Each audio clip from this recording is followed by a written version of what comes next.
Hello. The company being analyzed today is Ceinsys Tech Limited. This company is a tech company, a software company working in some very specialized niche. Today, we're going to analyze the company's financials, what it actually does, and the fast growth it is actually aiming for. So, let us start. First, we have a market cap of 1,727 crores. So, it's not the biggest of all companies.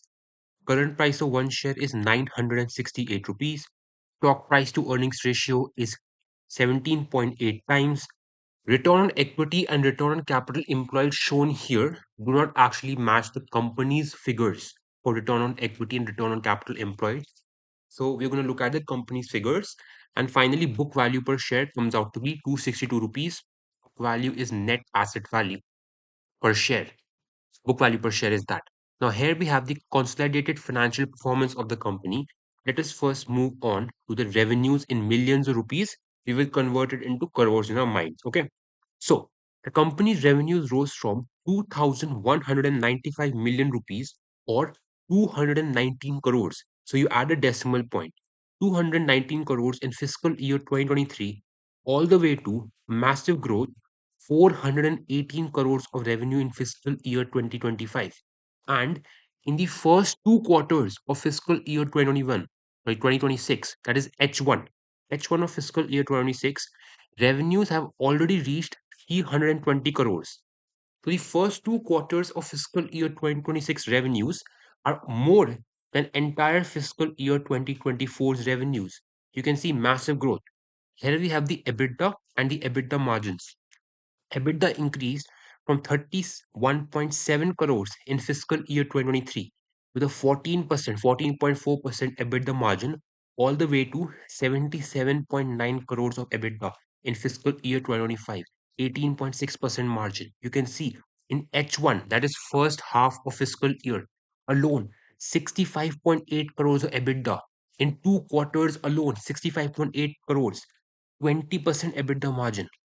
And here we have the profit after tax company rising from 30.9 crores in fiscal year 2023 to all the way 63.2 crores fiscal year 2025.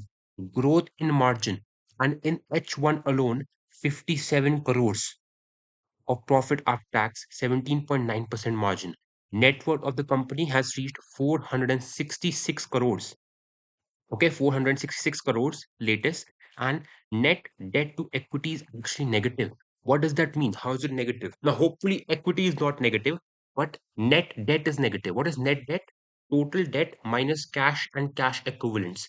If this is negative, it means cash and cash equivalents of the company are more than the total debt.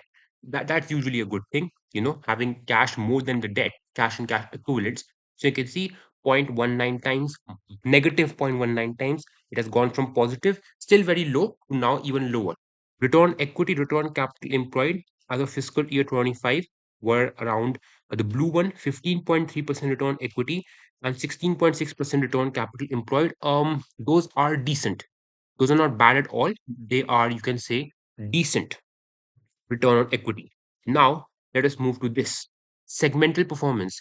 Here we can see two different segments coming, so we can understand the company characterizes itself into two segments. One is geospatial and engineering services. Second, technology solutions. And as you can see, in quarter two fiscal year 26, 75 crores came from geospatial and engineering services, and technology solutions gave 87 crores, 87.7 crores. And you can see the EBIT, earnings before interest taxes from both. So on 75.4 crores of revenue, the geospatial and engineering services gave 14.6 crores, and on 87.7 crores of revenue, technology solutions gave almost 24 crores of EBIT. So you can see this one seems to be the more profitable segment, right? Technology is higher profitable segment, and you can see the massive jump. See, in quarter two fiscal year 25, geospatial was more than technology, but technology boosted up all the way to like larger than geospatial. So the increase in the profit margins can be attributed to the increase in the revenue from technology solutions, and technology solutions seems the more profitable segment. So we will find out what these segments are and what do they do. Now, what is this? The order book of the company. Look at this. Now we see this is a revenue and EBITDA. We have seen this, big growth, nice, nice. Look at this. The current order book, that is orders from customers it has right now as of September 30th, is 1092 crores. 1092 crores of orders it had on September 2025, and it has high visibility pipeline fueling future quarters, meaning it is seeing a lot of new orders. It thinks it can win easily. That's what I'm saying. They're seeing a lot of new projects coming up, a lot of excitement, a lot of new stuff coming up. Okay, new projects we can bag. So yeah, 1000 plus crores of what do you say order book it has currently right now, September 2025. Now, the world is urbanizing, aging, and digitizing. Infrastructure must keep up. So CS Tech AI or Ceinsys Tech operates at the intersection of geospatial intelligence, artificial intelligence, infrastructure mobility systems, core engineering. They deliver high impact solutions for governments, smart cities, utilities, mobility, and industrial assets. So now, do I understand this stuff? No. So what my simple minded mind can think here is that they can cater to governments. So the clients include governments, the clients include smart cities projects, utility companies, mobility, that is automotive companies, right? And like transport, they provide real time, intelligent, and predictive data analytics. So real time stuff.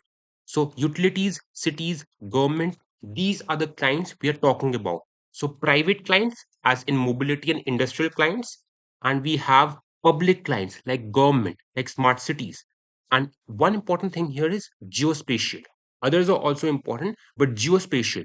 Keep it attention to geospatial. Okay, it relates to geography. Okay, it relates to geography.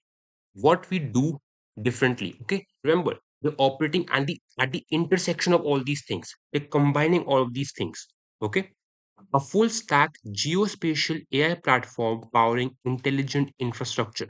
So real time data integration from drones, satellites, and sensors. So they have drones, satellites, and sensors taking the footage of cities, taking the footage of transportation infrastructure, like real time. Then they're integrating that data and they're mapping it on computers. So an entire city, they take the photos, take the sensors, they map the city onto, let's say, a computer, and the real-time thing is going on. Like a bridge, how many cars are going through a bridge? So real-time integration, real-time showing of how many cars are going to the bridge, and that data can be used for analytics, right? For example, let's say particular road, we can see the traffic coming from that road for using this geospatial platform. Okay, using this tech, they can see the real-time traffic coming on this road, let's say at 2 o'clock. Now there's another road, we can see the traffic coming in that road also. There's another road, we can see the traffic coming in that road also, because real-time data. Let's say at 2 o'clock. Let's say a business wants to open a restaurant and they think that they can be catering to travelers going through these roads. Now they go to Sciences, very vague kind of example. They go to Sciences. Sciences provides them this data integration, this geospatial geography, remember, and they show these many cars are going through this road, and this road, and the business can decide, oh, more traffic is coming at 2 o'clock from this road. Let's open a stall. Let's open a restaurant there because there's more traffic. So very horrible example, but businesses can take insights from such kind of data, real time data, and they can make smarter decisions. Remember, intelligent decisions. Now, actionable insights for planning, maintenance, and operations. Smart cities planning, okay, maintenance operation. It's real time. You can see what's going on. AI driven digital twins of assets, cities, utilities. See, digital twins mapping the entire cities, utility systems, water systems. You can actually map them onto a computer and see what's going on. Maybe you see some repairs, maybe you can see the flow seems a bit iffy. So because the computer shows that it's real time, see, so water flow seems a bit iffy in a water network, so they can repair before the problem becomes too big. They can identify problems. Visual dashboards for smart decisioning. Okay, so yeah, business insights, it can be used by governments and all that. And these are the use cases they have already used for. So smart cities, 2.2 million square feet of urban infrastructure has been mapped and analyzed. 650K miles of image data has been processed for business intelligence using sensors, satellites, drones, water. 35,000 miles of water network has been designed and implemented. So they even designed the networks. Like, see, engineering, they're designing the stuff. So they're engineering that also. 7 million plus engineering hours have been delivered. Interesting. And 100,000 miles of electrical network has been processed. So they must have taken the electrical networks, used drones for that also, and integrated that also. Now, operational highlights. So first, look at this. The net working capital cycle of the company is at 160 days, and they're expecting improvement in recoveries from October 2025 and expecting to get the working capital cycle at 120 to 130 days by end of December. So lower working capital days, the better it is. Okay, for the company's cash flows, and cash flows are really important. Then closing orders, we covered this 1092 crore order book, and this order book does not include the annual and semi-annual and other customer commitments for mobility and product services. So mobility and product services has these sorts of customer commitments, kind of orders, and these are not included. And mobility is profitable. It's more profitable than what we see right now. Then the con call analysis. First of all, this con call, I believe, was taken in October or like October, September-ish. So from that point onwards, okay, remember that. They're expecting to win 70 to 80% of orders worth 700 to 800 crores in the near future. So they believe, see, they have submitted many bids. They have submitted many bids for different projects, and they believe that 700 to 800 crores of projects will be decided by the clients who will get the project or not in the coming near future, and they expect to win 70 to 80% of orders out of this 700 to 800 crores. So that's around 490 crores all the way to 640 crores of orders. Then this 1092 crore order book is to be executed in 12 to 18 months. All right. Now, before we read this next part, right, I wanted to remember this. Let's go all the way back here. Remember this 418 crores of revenue for fiscal year 2025. Now we are covering the future revenue they're expecting. So remember that. Look at this. So this is what the management said. If you look at the quarter run rate, that is a quarterly revenue, it was 600, 165 crores of quarter two revenue. Okay, 165 crores of revenue in quarter two. And if you know the industry, typically quarter three and quarter four revenues should be a little higher. So I guess I mean that is the kind of arithmetic which will help you to reach your target. And as we have been maintaining, we don't give projections and future outlook, but I think we are on line with what we are. Okay, what does that mean? 165 crores of revenue was in quarter two, and quarter one plus quarter two combined reached around 320 crores. Quarter three and quarter four revenue should be higher than 165. So let's say little higher. Let's say I don't have my calculator. That's nice.